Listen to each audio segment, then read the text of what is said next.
1.1 ಹೊಸ ಅಂಗಿ. ಲೇಖಕರು ಕಲಿಗಣನಾಥ ಗಡದೂರ್. ಪ್ರವೇಶಿಕೆ ಮತ್ತು ಕಥೆಯ ಹಿನ್ನೆಲೆ.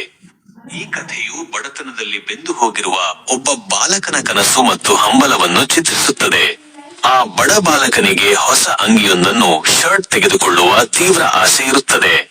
ಆತನ ಪಾಲಿಗೆ ಇದು ಬದುಕಿನ ಒಂದು ಮಹತ್ವದ ಕನಸಾಗಿದ್ದು, ಅದು ಹುಲಿಯ ವೇಷದ ವಿನ್ಯಾಸವಿರುವ ಹೊಸ ಅಂಗಿಯಾಗಬೇಕು ಎಂಬ ಹಂಬಲ. ಈ ಕಥೆಯು ಆ ಬಾಲಕನು ತನ್ನ ಆಸೆಯನ್ನು ತಾಯಿಯ ಬಳಿ ಹೇಗೆ ವ್ಯಕ್ತಪಡಿಸುತ್ತಾನೆ ಮತ್ತು ಸಂಸಾರ ನಿರ್ವಹಣೆಯ ಜವಾಬ್ದಾರಿಯನ್ನು ಹೊರಲಾರದ ಅಪಯೋಗಿ ಕೆಲಸಕ್ಕೆ ಬಾರದ ತಂದೆ ಆ ಕನಸಿನ ಹಣವನ್ನು ಹೇಗೆ ದುರುಪಯೋಗಪಡಿಸಿಕೊಳ್ಳುತ್ತಾನೆ ಎಂಬುದರ ವಾಸ್ತವತೆಯನ್ನು ತೆರೆದಿಡುತ್ತದೆ. ಬಾಲಕನ ಪರಿಸ್ಥಿತಿ ಮತ್ತು ಕನಸು. ಕಥೆಯ ಪ್ರಾರಂಭದಲ್ಲಿ ಬಾಲಕನ ದಯನೀಯ ಸ್ಥಿತಿ ವ್ಯಕ್ತವಾಗುತ್ತದೆ. ಹಳೆಯ ಮತ್ತು ಹರಿದ ಅಂಗಿ. ಅವನು ಧರಿಸಿರುವ ಅಂಗಿ ಎಷ್ಟೋ ವರ್ಷಗಳಷ್ಟು ಹಳೆಯದಾಗಿದ್ದು, ಬಣ್ಣ ಬಣ್ಣದ ತೇಪೆ ಹಾಕಿದ ಕೊಳಕು ಮತ್ತು ಮಂಡಿಯ ಬಳಿ ಹರಿದಿರುವಂತಿದೆ. ಅಂಗಿಯೊಳಗಿಂದಲೇ ಅವನ ತೆಳುಕಪ್ಪಾದ ಮೈ ಕಾಣುತ್ತಿದೆ. ಬಡತನ ಮತ್ತು ಹಸಿವು ಆ ಹರಿದ ಅಂಗಿಯನ್ನು ಲೆಕ್ಕಿಸದೆ ಪಟ್ ಪಟ್ ಎಂದು ಜಾಡಿಸಿ ಹಾಕುತ್ತಾನೆ. ತನ್ನ ಬಲಗೈಯನ್ನು ಮಂಡಿಯ ಕೆಳಗೆ ಇಳಿಬಿಟ್ಟು ಜೋಳಿಗೆಯಲ್ಲಿ ಕೈಯಾಡಿಸುತ್ತಾನೆ. ಹಿಂದಿನ ದಿನ ಭಿಕ್ಷೆ ಬೇಡಿ ತಂದ ಹಳಸಿದ ಅನ್ನ, ರೊಟ್ಟಿ ಮತ್ತು ಕೆಟ್ಟ ಹಣ್ಣು ಹಂಪಲುಗಳು ಜೋಳಿಗೆಯ ತಳದಲ್ಲಿ ಜಿಬಿಜಿಬಿಯಾಗಿವೆ. ಹಸಿವಿನ ತೀವ್ರತೆ. ಒಂದಗಳು ಕೈಗೆ ಸಿಗದಿದ್ದಾಗ ಗೊತ್ತಿರುವ ತನ್ನ ಬೆರಳುಗಳನ್ನೇ ಬಾಯಲ್ಲಿ ಇಟ್ಟುಕೊಂಡು ಚಪ್ ಚಪ್ ಎಂದು ಜಿಗಿಯುತ್ತಾನೆ. ಹೊಟ್ಟೆಯಲ್ಲಿ ಒಂದು ಸೂಜಿಯ ಚುಚ್ಚಿದಂತಹ ನೋವು, ಚುರುಕು ಇತ್ತು. ಬಾಲಕನ ಆಸೆಯ ಚಿತ್ತ. ಕನಸು ಹುಲಿ ಡಿಸೈನ್ ಅಂಗಿ.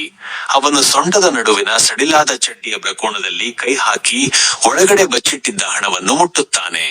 ಆ ಹಣವನ್ನು ದಿನವೂ ಭಿಕ್ಷೆ ಬೇಡಿ ಕೂಡಿಟ್ಟಿದ್ದಾನೆ. ಹೊಸ ವರ್ಷದ ಆಸೆ.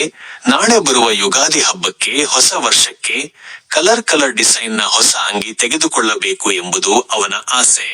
ಇತರರಂತೆ ಬದುಕುವ ಹಂಬಲ. ಆ ಹೊಸ ಅಂಗಿ ಹಾಕಿಕೊಂಡು ಎಲ್ಲ ಹುಡುಗರಂತೆ ಕುಣಿದು ಕುಪ್ಪಳಿಸಿ ಆಡಬೇಕು. ಅವರ ಜೊತೆ ರೈಲುಗಾಡಿ ಮಾಡಿ ಆಡಬೇಕು. ಒಂದು ಮೊಳದಷ್ಟು ಉದ್ದದ ಸರಿದು ಹೋದ ಜಪಾನ್ ಮರದ ಕಟ್ಟಿಗೆಯನ್ನು ತೆಗೆದುಕೊಂಡು ಸ್ಟೇರಿಂಗ್ ಮಾಡಿ ಹಿಡಿದು ಬುರ ಬುರ ಎಂದು ನಡೆಸುವ ಡ್ರೈವರ್ ಆಗಬೇಕು. ಸ್ನೇಹಿತರ ಗಮನ ಸೆಳೆಯುವ ಬಯಕೆ. ಎಲ್ಲ ಹುಡುಗರು ತನ್ನ ಹೊಸ ಅಂಗಿಯನ್ನು ನೋಡಿ ಹೋ ಎಂದು ಹುಬ್ಬೇರಿಸಿ ತಮ್ಮ ಆಟದಲ್ಲಿ ಸೇರಿಸಿಕೊಳ್ಳಬೇಕು ಎಂಬುದು ಅವನ ಕನಸು. ಭಾಗ 2. ಈ ಭಾಗದಲ್ಲಿ ಕಥೆಯ ನಾಯಕನಾದ ಎಲಾ ಎಂಬ ಬಾಲಕನು ತನ್ನ ಕನಸು, ತಾಯಿಯ ಆರೋಗ್ಯ ಸ್ಥಿತಿ ಮತ್ತು ಜವಾಬ್ದಾರಿ ಇಲ್ಲದ ತಂದೆಯ ದುಷ್ಕೃತ್ಯಗಳಿಂದ ಎದುರಿಸುವ ಸಂಕಷ್ಟ ಹಾಗೂ ಕುಟುಂಬದಲ್ಲಿ ನಡೆಯುವ ದುರಂತವನ್ನು ಚಿತ್ರಿಸುತ್ತದೆ. ಹೊರಟ ಹಾದಿಯಲ್ಲಿ ಎಲಾ ಮತ್ತು ಅವನ ಕನಸು. ಎಲಾ ಸುನ್ಯ ಎಂದು ಊರಿನ ಓಣಿಗಳಲ್ಲಿ ಓಡಾಡುತ್ತಾ ಭಿಕ್ಷೆ ಬೇಡುತ್ತಿದ್ದ. ಅವನು ಅಂದಿನ ತನ್ನ ಕನಸುಗಳಲ್ಲಿ ಮುಳುಗಿದ್ದಾಗ ಡಾಂಬರ್ ರಸ್ತೆಯಲ್ಲಿ ವೇಗವಾಗಿ ಬಂದ ಗಾಡಿಯ ಶಬ್ದಕ್ಕೆ ನಡುಗಿ ಹಿಂದಿರುಗುತ್ತಾನೆ. ಹೊಸ ಅಂಗಿಯ ಕನಸು. ಬಟ್ಟೆ ಅಂಗಡಿಯ ಮುಂದೆ ತೂಗು ಹಾಕಿದ ಮಿರಿ ಮಿಂಚುವ ಹೊಸ ಅಂಗಿಗಳನ್ನು ನೋಡುತ್ತಾನೆ. ನೀಲಿ, ಹಸಿರು ಮತ್ತು ಹುಲಿ ಬಣ್ಣದ ಪಟ್ಟೆ ಅಂಗಿಗಳು ಅವನ ಕಣ್ಣಿಗೆ ಬೀಳುತ್ತವೆ. ಆ ಹುಲಿ ಬಣ್ಣದ ಅಂಗಿಯನ್ನು ತಾನು ತೊಟ್ಟರೆ ಸಿನಿಮಾ ನಾಯಕ ರವಿಚಂದ್ರನ್ ತರಹ ಕಾಣುತ್ತೇನೆ ಎಂದು ಲೆಕ್ಕ ಹಾಕುತ್ತಾನೆ. ಬಟ್ಟೆ ಅಂಗಡಿ ಮಾಲೀಕನ ನಿಂದನೆ. ಈತ ಅಂಗಿಯ ಬೆಲೆ ಕೇಳಲು ಹೋದಾಗ ಬಿಳಿ ಜುಬ್ಬಾಧಾರಿ ಮಾಲೀಕನು, ನಿನ್ನ ಮುಖ ನೋಡು, ಸುಮ್ಮನೆ ಭಿಕ್ಷೆ ಬೇಡುವ ನೀನು ಅಂಗಿ ಬೆಲೆ ಕೇಳುತ್ತೀಯಾ? ನಿನ್ನಿಂದ ಏನೂ ತೆಗೆದುಕೊಳ್ಳಲು ಸಾಧ್ಯವಿಲ್ಲ ಎಂದು ಗದರಿಸಿ ಕೇವಲ 4 ಪೈಸೆ ನಾಣ್ಯವನ್ನು ಎಸೆದು ಕಳುಹಿಸುತ್ತಾನೆ. ಎಲಾ ಅದೇ ಅಂಗಿಯನ್ನು ನೋಡುತ್ತಾ, 25 ರೂಪಾಯಿ ತಗೊಂಡು ಬಾ, ಆವಾಗ ನೋಡು ಎಂಬ ಮಾಲೀಕನ ಮಾತು ಕೇಳಿ ಮುಂದೆ ಸಾಗುತ್ತಾನೆ. ತಾಯಿ ಮತ್ತು ಕುಟುಂಬದ ಪರಿಸ್ಥಿತಿ. ಎಲಾ ಮುಂದುವರಿಯುತ್ತಾ ತನ್ನ ತಾಯಿಯ ಅವ್ವ ಚಿಂತೆ ಮಾಡುತ್ತಾನೆ. ತಾಯಿಯ ಅನಾರೋಗ್ಯ. ಅವ್ವ ಏನು ಮಾಡುತ್ತಿದ್ದಾಳೆ?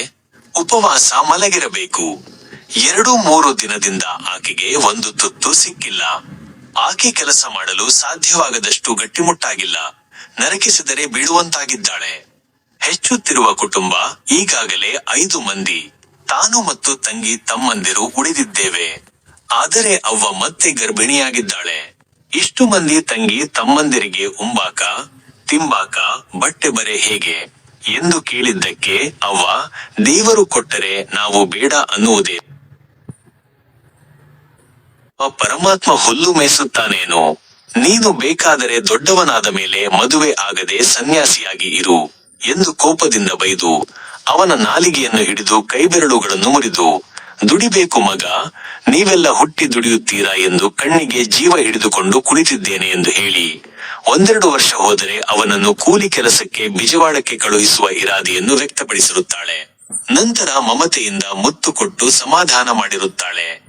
ಬಸ್ ನಿಲ್ದಾಣದ ಘಟನೆಗಳು. ಎಲ್ಲಾ ಬಸ್ ನಿಲ್ದಾಣದಲ್ಲಿ ಕುಳಿತು ಭಿಕ್ಷೆ ಬೇಡಿದ ಪದಾರ್ಥಗಳನ್ನು ಸರಿಪಡಿಸುತ್ತಾನೆ. ಅಲ್ಲಿ ಸೂಟ್ ಬೂಟ್ ಧಾರಿ ಮತ್ತು ರೇಷ್ಮೆ ಸೀರೆ ತೊಟ್ಟ ಮಹಿಳೆಯೊಬ್ಬಳು ತನ್ನ ಮಗುವಿನೊಂದಿಗೆ ಕುಳಿತಿರುತ್ತಾಳೆ. ಆ ಮಹಿಳೆಯ ಮಗು ಬಿಸ್ಕೆಟ್ ತಿನ್ನುತ್ತಿರುವುದನ್ನು ನೋಡಿದ ಎಲ ಹಸಿವಿನಿಂದ ಕಣ್ಣು ಬಿಡುತ್ತಾನೆ. ಆ ಮಹಿಳೆ ದೊಡ್ಡ ನಾಯಿಗೆ ಬೆದರಿದ ಸಣ್ಣ ನಾಯಿಮರಿ ತರಹ ನೋಡುವ ಎಲಾನನ್ನು ಬೈದು ದೂರ ಹೋಗಲು ಹೇಳುತ್ತಾಳೆ. ಆದರೆ ಬಸ್ ಬಂದಾಗ ಅವರಿಬ್ಬರು ಅರ್ಧ ತಿಂದ ಬಿಸ್ಕೆಟ್ ಪ್ಯಾಕೆಟ್ ಅನ್ನು ಅಲ್ಲಿಯೇ ಮರೆತು ಹೋಗುತ್ತಾರೆ. ಎಲ ಆ ಪ್ಯಾಕೆಟ್ ಅನ್ನು ಹಿಡಿದು ಅವರಿಗೆ ಕೊಡಲು ಪ್ರಯತ್ನಿಸಿದರೂ ಅವರು ಕೇಳಿಸದೆ ಬಸ್ ಹತ್ತಿ ಹೋಗುತ್ತಾರೆ. ದುರಂತ. ಎಲ ಆ ಬಿಸ್ಕೆಟ್ ಅನ್ನು ತನ್ನ ತಮ್ಮಂದಿರಿಗೆ ಕೊಡಲು ಮರಳಿ ಗುಡಿಸಲಿಗೆ ಬರುವ ದಾರಿ ಮಧ್ಯೆ ಆ ಬಿಸ್ಕೆಟ್ ಪುಡಿಪುಡಿಯಾಗುತ್ತದೆ. ಅವನು ಅದನ್ನು ನಾಲಿಗೆಯಿಂದ ನೆಕ್ಕುತ್ತಾ ಗುಡಿಸಲಿನ ಬಳಿ ಬರುತ್ತಾನೆ. ಹಣದ ಲೆಕ್ಕ ಮತ್ತು ತಂದೆಯ ಆಗಮನ. ಎಲ ತಂದ ಭಿಕ್ಷೆಯ ಹಣವನ್ನು ಎಣಿಸಲು ಕುಳಿತಾಗ ಅವನ ತಂದೆ ಅಲ್ಲಿಗೆ ಬರುತ್ತಾನೆ. ಏನು ಮಾಡುತ್ತಿದ್ದೀಯಾ? ಹಣ ಎಲ್ಲಿದೆ ಎಂದು ಬೆನ್ನಿಗೆ ಬಟಾಬಯಲಾಗಿ ಬಡಿದು ಹಣಕ್ಕಾಗಿ ಇಡೀ ಜೋಳಿಗೆಯಲ್ಲಿ ಹುಡುಕುತ್ತಾನೆ. ಎಲ ಹಿಂದಿನ ದಿನ ಮುಚ್ಚಿಟ್ಟಿದ್ದ ಮಣ್ಣಿನ ಗೂಡು ಹಾಗೆಯೇ ಇತ್ತು.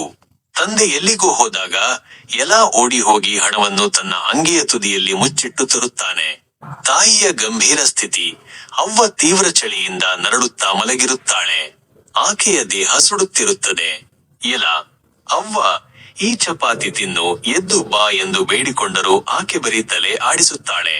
ತಂದೆಗೆ ಮನವಿ ಮತ್ತು ಹಣ ತ್ಯಾಗ. ಅವ್ವನ ಆರೋಗ್ಯ ನೋಡಿ ಹೆದರಿದ ಎಲ ಅವ್ವನ ಮೈಕಾದ ಹಂಚಿನಂತೆ ಸುಡುತ್ತಿದೆ. ಬೇಗ ಡಾಕ್ಟರ್ ಬಳಿ ಕೊಂಡು ಹೋಗು ಅಪ್ಪ ಎಂದು ತಂದೆಗೆ ಮೊದಲ ಬಾರಿಗೆ ಮಾತನಾಡುತ್ತಾನೆ. ಅಪ್ಪ ಕೋಪಗೊಂಡರೂ ಎಲಾನ ಒತ್ತಾಯ ಮತ್ತು ಪಕ್ಕದಲ್ಲಿದ್ದ ಇಸ್ಪೀಟ್ ಆಟಗಾರರ ಮಾತಿನಿಂದಾಗಿ ಮಗನ ಕೈ ಹಿಡಿದು ಗುಡಿಸಲಿಗೆ ಬರುತ್ತಾನೆ. ಆಸೆಯ ತ್ಯಾಗ. ಸರ್ಕಾರಿ ಆಸ್ಪತ್ರೆಗೆ ಹೋದರೆ ಸಮಯವಾಗುತ್ತದೆ. ಖಾಸಗಿ ಆಸ್ಪತ್ರೆಗೆ ಕನಿಷ್ಠ 25-30 ರೂಪಾಯಿ ಬೇಕು ಎಂದು ಅಪ್ಪ ಹೇಳಿದಾಗ ಎಲ ತಾಯಿಯ ನರಳಾಟಕ್ಕೆ ಮರುಗುತ್ತಾನೆ. ತಾನು ಇಷ್ಟು ದಿನ ಕಷ್ಟಪಟ್ಟು ಕೂಡಿಟ್ಟಿದ್ದ ಹುಲಿ ಬಣ್ಣದ ಹೊಸ ಅಂಗಿಯ ಆಸೆಗಾಗಿ ಇಟ್ಟಿದ್ದ ಚಿಕ್ಕ ಚಿಲ್ಲರೆ ಹಣವನ್ನೆಲ್ಲ ಅಪ್ಪನ ಕೈಗೆ ಕೊಟ್ಟು ಬೇಡಿಕೊಳ್ಳುತ್ತಾನೆ. ಇವಿಷ್ಟು ಹಣ ಆದೆ, ಡಾಕುತಾರ ಜಲ್ದಿ ಕರ್ಕೊಂಡು ಬಾ ಅಪ್ಪ. ಕನಸಿನ ಕಣ್ಣೀರು. ಎಲ ಕೊಟ್ಟ ಹಣವನ್ನು ಹಿಡಿದು ಅಪ್ಪ ಹೊರಟು ಹೋಗುತ್ತಾನೆ. ಆ ಕ್ಷಣದಲ್ಲಿ ಎಲ ತಾನು ಕಂಡಿದ್ದ ಹುಲಿ ಬಣ್ಣದ ಅಂಗಿ, ರೈಲುಗಾಡಿ ಆಟ, ರವಿಚಂದ್ರನ್ ಸಿನಿಮಾ ಎಲ್ಲ ನೆನಪಾಗಿ ಕಣ್ಣಂಚಿನಿಂದ ನೀರು ಸುರಿಯುತ್ತಾನೆ. ಕೊನೆಯ ದುರಂತ. 1-1.5 ತಾಸಾದರೂ ಅಪ್ಪ ಹಿಂದಿರುಗುವುದಿಲ್ಲ. ಎಲ ಉಪವಾಸ ಮಲಗಿದ್ದ ಅವ್ವನನ್ನು ಎಬ್ಬಿಸಲು ಹೋದಾಗ ಆಕೆಯ ಕೈಕಾಲುಗಳ ಚಲನೆ ಮತ್ತು ನರಳಾಟ ನಿಂತಿರುತ್ತದೆ. ಆಕೆ ಸತ್ತಿರುತ್ತಾಳೆ. ಎಲ ಅವ್ವೆ ಎಂದು ಸತ್ತವರು ಕೇಳುವಂತೆ ಜೋರಾಗಿ ಅಳುತ್ತಾನೆ. ತಮ್ಮಂದಿರ ಪ್ರತಿಕ್ರಿಯೆ. ಅಕ್ಕ ಸತ್ತಿದ್ದಾಳೆ ಎಂದು ಅತ್ತಾಗ ಇನ್ನೊಬ್ಬ ತಂಗಿ, ಅವ್ವ ಚುತ್ ಹೋಗಿದ್ದಾಳೆ ಲೇ, ಅದು ಮಾತಾಡೋಲ್ಲ ಎಂದು ತಾಯಿಯ ಎದೆ ಮೇಲೆ ಬಿದ್ದು ಅಳಲು ಪ್ರಾರಂಭಿಸುತ್ತಾಳೆ.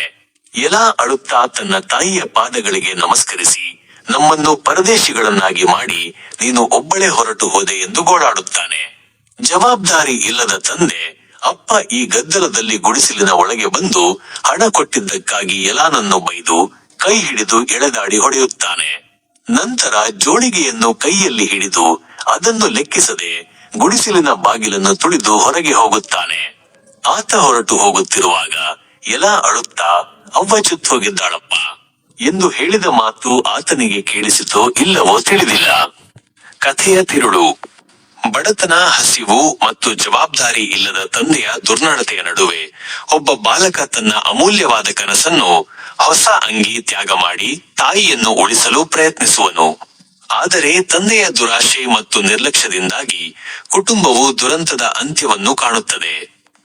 ಈ ಸಾರಾಂಶವು ನಿಮಗೆ ಸಹಾಯ ಮಾಡಿದೆ ಎಂದು ಭಾವಿಸುತ್ತೇನೆ. ಈ ಕಥೆ